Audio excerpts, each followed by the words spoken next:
Welcome back to the Living Enviado podcast. My name is Steve Schirmer and I'm your host. And today we've got something pretty exciting. So this is our fourth episode, technically fourth episode, but number 3 on the interview list.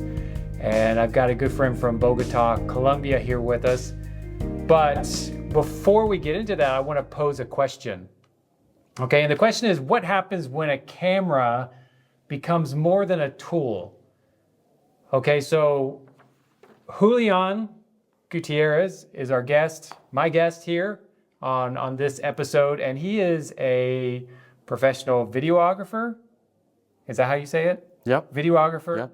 Sometimes a photographer. Yeah. Went to school and actually went to a seminary to also learn tools with video and filmmaking and documentary and all that stuff. So he's got a business down in Colombia. I don't want to sound like a Southern. I'm talking about Colombia, South Carolina. So we're not talking about South Carolina. We're talking about the country. And he's got a business. He's going to talk about a little bit. He's also involved in doing some Christian documentary type work. And so, Julian, welcome. Thank you. Welcome to episode number 4/number 3. I don't know what you want to call it, but okay. It's on the list. And actually today we dropped the video with our friend, mutual friend from Syria, which is really exciting because he was the first interview and we wanted him to highlight him just because of the special circumstances. So let's just get into some of these questions because there's a lot going on in Latin America. There's a lot going on in mobilizing Latin America. There's a movement taking off. And the trajectory is taking off instead of going down. Well, let's start with you. That's right.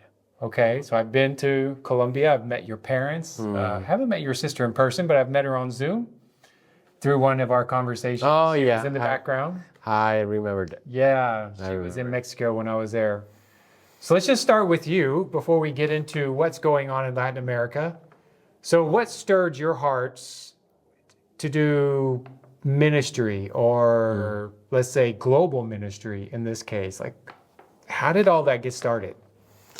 Well, I just, basically growing up, I just really like videos and stuff. So I just watch a lot of movies and I say, hey, this is amazing. And I wanted to replicate that. So watching those things is like, hey, it's real cool. I mean, I want to learn more about these things. So growing up, I just had a drone that I started to fly and record things. And then I just put that thing in all the B-roll, all the videos in a computer, like a laptop, and just start editing and play with that. So I just love it.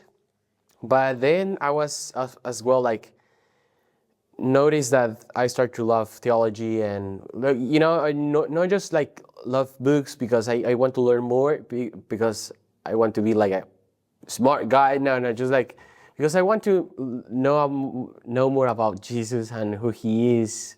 So that's why I just decided, my parents encouraged me to go to study something else, maybe theology and something that I like which is video stuff. So there was option in Rio Grande Bible Seminary. So for 4 years I study Bible theology, knowing my Savior, knowing Jesus, knowing all about theology, and then I work in a video department. So I just learn a lot, how to record, and so I just love documentary part, and promotional videos. That's the thing that I really like to do, create stories and tell stories, but I always as well tell something, and I think it's a good tool to impact people, make people feel something when you watch it. We just love good stories, so that's why we like that. Yeah, so you learned from a guy named Billy. Yeah. Down at say Rio Grande Bible Seminary. Absolutely. Down near McAllen, Texas. Yeah. That's actually where we met. And then Did you ever think you'd go abroad? Because you've been on a couple of trips with me to the Middle East. You went on your very first trip wasn't technically with me, but I helped organize. That's right. You got you and Billy and his family and others there. Yeah. Did you ever think you'd do that? I seem like maybe it was possible for me, but no, like pretty sure about that. So it was like maybe I will travel to other parts, but I was just trying to look some places that I can use my skills in videography and all that. So I was just trying to look for that like area. So just so people know, when you went on the very first trip, what did you do? I help in teaching video, how to create promotional videos for people that are refugees. So we were just trying to help them to know photography or video so they can use those skills to get a job or like take pictures for a business, and they can... Were they Christians? No. So you don't mind working with other people? No, I mean, I just went there to help. I mean, we went to a church as well. We met some people that is a Christian, and that's really important, you know. We shared like a lot of testimonies, like Christian people from former Muslims, but also we have like relation with other no-Christian people. So you were there just to use your skill sets. Yep, that's right. Video, filmmaking, photography. You were there to use your skill sets to serve in a need that this church had in their community. That's right, yeah. And I as well, I got, it's just not like, okay, video and God in the other side. I think it's just, you can serve others, right? Even though they're not Christians, but God spoke to me in that time, and you learn a lot of things, like open my eyes to, hey, I'm on the other side of the world. It's just like, okay. So it was curious, before you went, or let's say before we even met. Yeah. And you said that going to the Middle East or going somewhere, there's a possibility, but wasn't very strong for a while. Yeah. But did you ever think, okay, if I go to a place like the Middle East or a similar place like that, like I could actually use my video skills? Did you ever think that? I saw it like something impossible. Like nobody wants my skills. But when I heard, hey. So when you thought of going over there, like I say before we met, yeah, what was your idea? Like if you were to go there, what would you do? Just like, you know, preach the gospel, which is important, or like be a missionary, like just like that is usually what. So professional ministry stuff. Yeah. Something like that, yeah. Not using the skill sets that God has given you, or That's right. the ability to learn new things. That's right. Okay, because I do want to emphasize that. I see, yeah, but afterwards, you know, it's really important. So I'm really thankful with your ministry that you are involved with, like, because it's like, it's not just me, other people, like, they're teachers, they're doctors, they're videographers, so it's like, it helps, you know, to, like, teach us how, okay, this is possible, you know? So I'm really grateful. Yeah, because I emphasize that because that's really part of the gist of our podcast. You know, we want people, the name of our podcast is Living Enviado, which Enviado is a Spanish word for sent. So that's living right. Sent. We want... I love it. Not just... This isn't really for professional Christians or professional pastors. Or, well, maybe it is, because some of them maybe need to live sent. I don't know. But it's really for, you could say, the average Christian or the majority Christians who are working in a secular environment, whether it's filmmaking, education, medicine, whatever. But they're working in an environment which surrounds them with non-believers. And God has called them as in, you know, Jesus said, John 20, as the Father sent me, I am sending you, referring to his disciples. So if he sent his disciples, he sent us, and we're called to go in the world to be salt and light. So we really want to show people, like you're doing, God's given you a gift beyond the typical traditional seminary education to do filmmaking and to do it well. So with that said, do you only do Christian filmmaking or Christian documentaries? No. I mean, I told you, like, I love theology and I would like to study more. So currently I work as teenager leader with other team, with other guys and girls in my church. So I like to discipleship. That's one of my passions. Like, just like meet with people and say, hey, why we just don't talk about Jesus? So I like a lot of that, and hopefully preaching. I think we need a good study of the Bible to preach and teach the Bible in the right way, like focusing in Jesus as our everything, you know. So yeah, I kind of like that a lot. So I'm trying to study more. So I will be starting my master's degree next month. So it's kind of I'm trying to work in those two areas right now. And right now you have a big project. Oh, yeah, I will be trying to, but I will be recording or filming, like filming rock band video clip. Oh, Colombian rock band. Colombian rock band. Non-Christian. Non-Christian, yeah. So you do this because it's going to support your family in the future, support yourself, support your ministry. Yeah. All of it's just tied in together. Yeah, absolutely. And then on the side, you also want to help, whether Christian documentaries, mission documentaries. Yeah, and as well have a passion to mobilize other guys, like from our church. Like, I will like to. I'm talking with a lot of Latinos or people from Latin America to. Hey, say, what do you think it's impossible to go there? Let's just sign, and he will provide all the financial support. Let's just trust and come and see. And so that's our idea as well. Like in the future, maybe we can take not just me, like other Latinos to go and see, and maybe they're. So I like to mobilize local churches, like to missions, preach and mobilize, like, hey, it's possible. So let's use that as a segue. All right. Into our other questions. All right. So as we've talked before, I really get this sense that within Latin America and the churches, there's a sense of like Latinos being a bridge.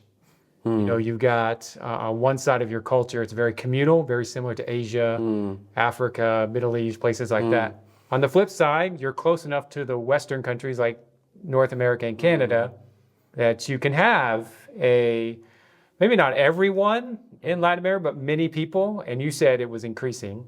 Yeah. And more of an independent mindset. Absolutely. Of wanting to think more critically about things, more methodically, just plans, pursuing goals, things like that to help build. Because you talked about in Colombia, just the city of Medellin, and just the way they think, and they just seem so much more advanced than other cities because of the way they've thought through of building the infrastructure. Huh? And Absolutely. And you say there's an increased kind of mindset like that. Yeah. So we'll say you serve as a bridge between the East and the West. Maybe, yeah. Could be, possibly. good. I think so. Okay, yeah, I never think about that. I mean, I know other people may think differently, but I think there's a strong component of being a bridge for one part of the church in the world to another part of the church in the world. That makes sense, yeah, I agree. So with that in mind, all right. With your Hispanic heritage in mind, with your filmmaking in mind, just kind of the business mindset. So how has Hispanic heritage uniquely shaped your approach to missions? Like being a Latino, studying in the U.S., being a filmmaker, studying theology, running a business, but also being a ministry mindset. So how has your culture, your heritage helped get you into that mindset? Wow, that's a rough question. I mean, do it again, sorry. Like, so can you say? No, I get it. Yeah, no, it is a challenging question. So let me ask it this way. Have you found that your background gives you a unique access Okay. and credibility to serving globally. Okay. Okay. I got it. Okay. All right. And I'll just, so everyone knows, he's nervous because he's doing this in English. All right. Yeah. So, but you can tell he's doing pretty good. And so, yeah, so that's why I have some All right. follow-up questions just to help. Thank you. Thank you. Yeah.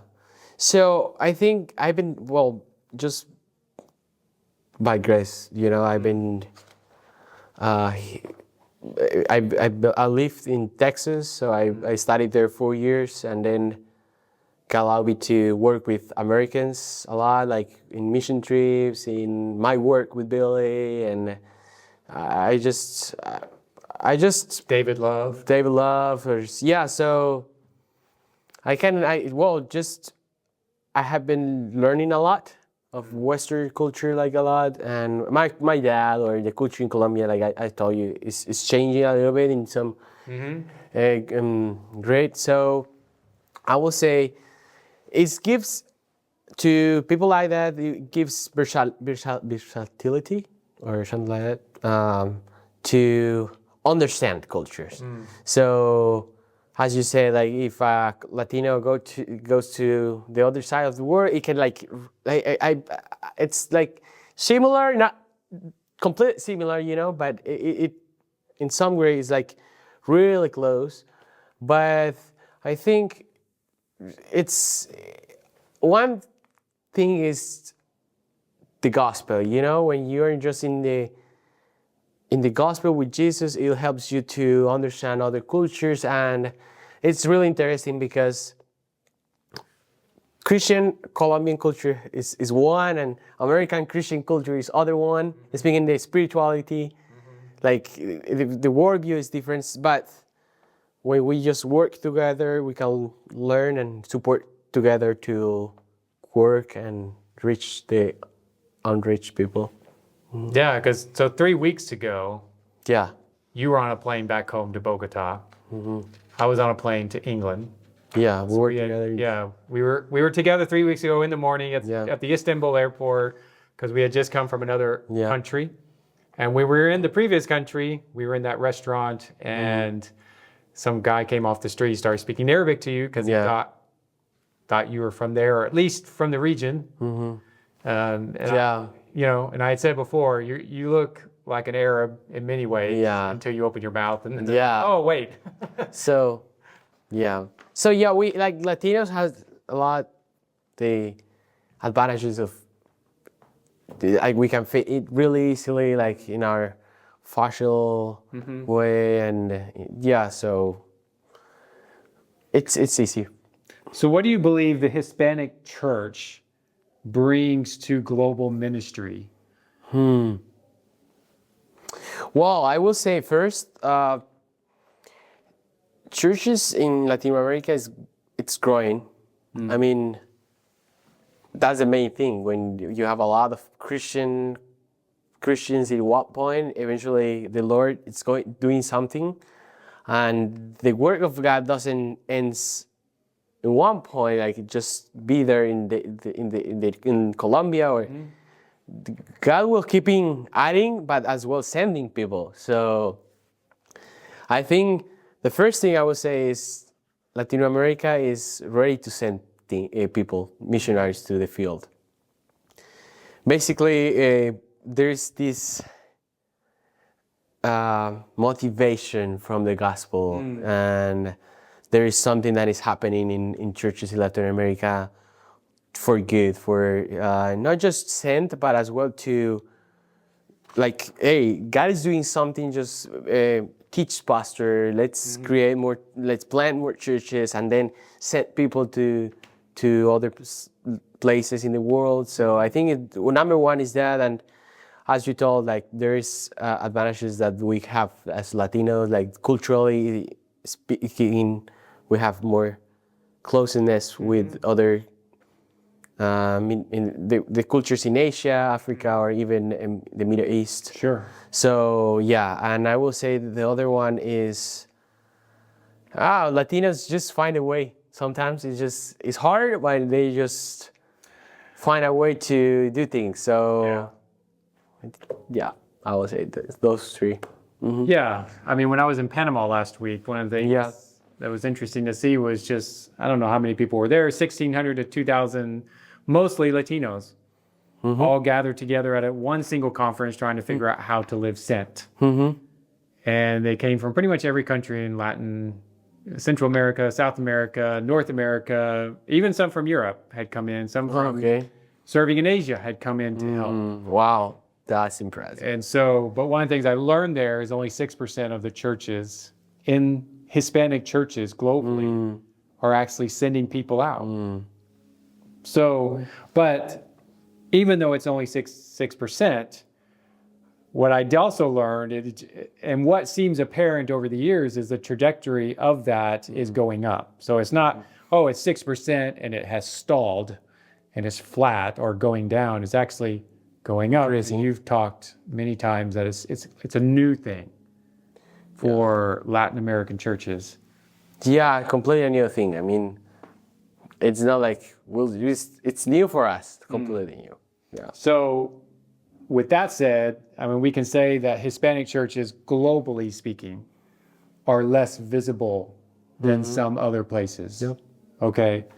So in some ways, is there something holding back Hispanic churches, or was there something historically that held them back from being more visible to the global church? Wow, I will say that it's not just one factor that is like holding. Maybe are three or more, but I will mention two at least. The first one I will say is, like as you said, is new for us. Like people in our church, for example, you say, "Are you kidding me?" It's just like, are you? We're sending a people, like a guy or a family, to the other side of the world. It's like new for us. So I think churches, like healthy churches here, they used to do that. Like just to having the knowledge to send, to at least China or Africa. It's like more common here in America. But in South America or Latin America is different because we're not, it's new for us somehow. So it's like, okay, all right, God is calling you or God is moving. Okay, let's just learn from others. So, and I think we know one way, it's just like finding financial support, prayer, and go. Like, we know that way, but there is other ways that people is learning. So we need to like business as missions and those kind of like different ways, or just partner with some churches on other places. So I think there are different ways to do missions. So the church in Latin America is just learning how to do it. Okay. And the second one, I would say, it's a lot of leadership. I'm a leader in my community, from teenagers leader. But I would say it's important to pastors or elders to grasp that idea and say, okay, we've been doing the same thing for 40 years, 50, or maybe 30, but God is calling us. God is calling people. So we need to go capacitate ourselves or learn new things. So I will say, leadership needs to grasp the idea of missions, but in the right way. It's not just sent. It's not sent. It's just worship God. And in that, living in Enviado, like when you know Jesus, you experience His love, His attributes, what He did in the cross, He rise from the dead, and all those theology, and people grasp that, it's easy for go, because we have the best motivation, and that's the right motivation to go. So I'd agree with you, because with leadership, I would say that's number one problem anywhere when it's not, when the movement's not there, because the people follow the leaders, and they tend to follow what the leader says. So if they're living it out in their lives, people who follow them tend to start living it out in their lives. And of course, there's a whole lot of other stuff we could talk about, like discipleship or anything like that. So, okay, so 6% of church are sending. That means 94% are not. Wow. There is an issue with, some of the problems, leadership. That's true everywhere. Being new, that's what you said. So, and I can see that because when I was in Colombia, I could see that mindset of, Yep.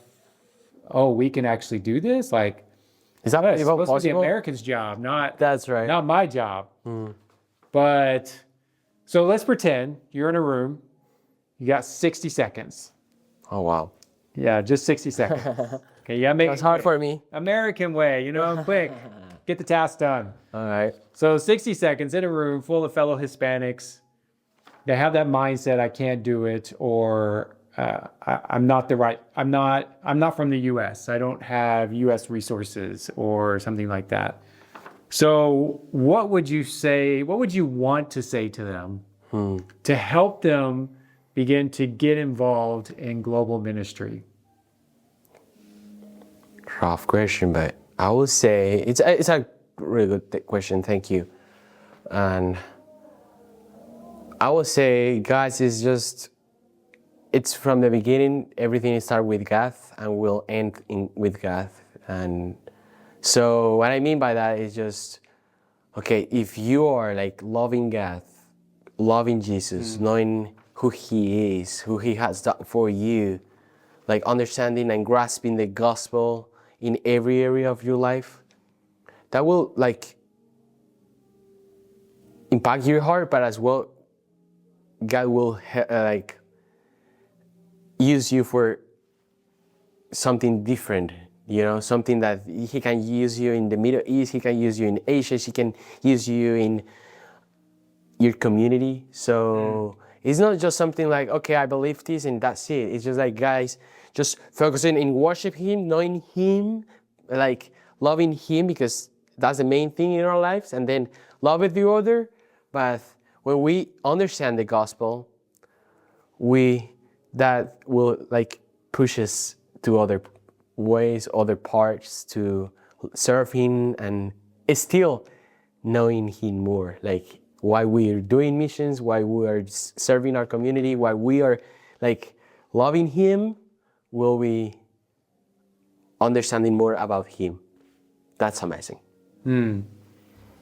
So let's pretend everyone that's listening is in that room. Okay. For 60 seconds. And I just want to pose a question to them that, if something Julian said, or I said, or something you're thinking, maybe your pastor said, or something we're saying that kind of ties into all that, and you're feeling some kind of nudge of living sin, like what does that mean? I guess what would be, I'll answer the question too. I'll let you answer it first if you want. If not, No, go ahead. But I was going to say, like, what's one practical next step a person can take? So whether they're Hispanic, a gringo, a European, whatever, what would be one practical step that they could take? So you want me first? Yeah, just a practical, everyday. I would say like first, like 2 steps. Just Okay. Okay. The first one is just worship. Like it's like checking your motivation to start something first. Like I am worshiping God in this. Like what I'm going to, like what is my motivation with this? And then you can talk with your pastor, with your elders, and say them, okay, how can I be involved in missions? What we can do first to our community, what we can do first with our missionaries that we already know, and just like see what it's already there somehow. So that will be my. Yeah, so my only addition to that is really just in addition to that, not separate, but in addition, go with what you're passionate about, just whatever you enjoy, even if it's a brief enjoyment. Just pursue that for now, because by experience, that's what I've done. Just look what's in front of me see what's around my church, see what's around my community, and go for it. And sometimes, and obviously, all of those things, none of them lasted forever. They were for a brief moment where I learned something that carried me forward into the next step, which ultimately led me to going to China and sitting here, 25 years later from China. Yep. So, Wow. yeah, so I would definitely, what you were saying, worship, check your motivation, talk to your pastor, and then from that, go into something that you enjoy doing. And don't stress out about it. Yeah. I don't think it's important to stress out about it. Just do it. Yeah.